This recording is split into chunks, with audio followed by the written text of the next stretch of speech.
Life లోనే for the first time ఇంత పెద్ద శివలింగానికి నా చేతులతో అభిషేకం చేశాను.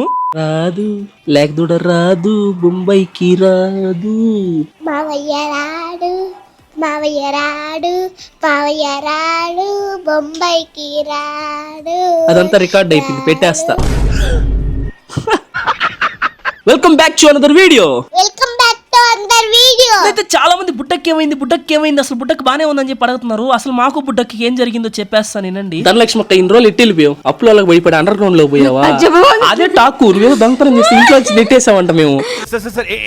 బుడ్డక్క దొంగతనం చేస్తా దొరికిపోయింది సాయాన్ని వాళ్ళ ఇంట్లో, అందుకని బుడ్డక్కని గెంటేశారని చెప్పి పెట్టారు ఎవరో కామెంట్. ఈ శుభరాత్రి పర్వదినాన ప్రదోష వేళలోనే మా కుటుంబ సమేతంగా నేనైతే శివాలయంకి వచ్చేసాను శివయ్యని దర్శనం చేసుకునేదానికి. మా ఇంటి దగ్గర అయితే ఒక బీచ్ ఉందన్నమాట. బీచ్ పక్కన పెద్ద శివలింగం అయితే ఉంటుంది. అక్కడికి వచ్చి శివయ్యకి పాలతోటి నీళ్ళతోటి అభిషేకం చేస్తా ఉంటారు. నేను కూడా ఇలా అభిషేకం చేసేసాను. ఇంకో కనిపిస్తుంది కదా కింద లింక్ మీద క్లిక్ చేయగానే ఇది మొత్తం లాంగ్ వీడియోగా వచ్చేస్తుంది. అది చూసి ఫుల్ గా చేసండి. అలాగే షార్ట్ గా లైక్ చేయొచ్చుగా. ఉంటావా?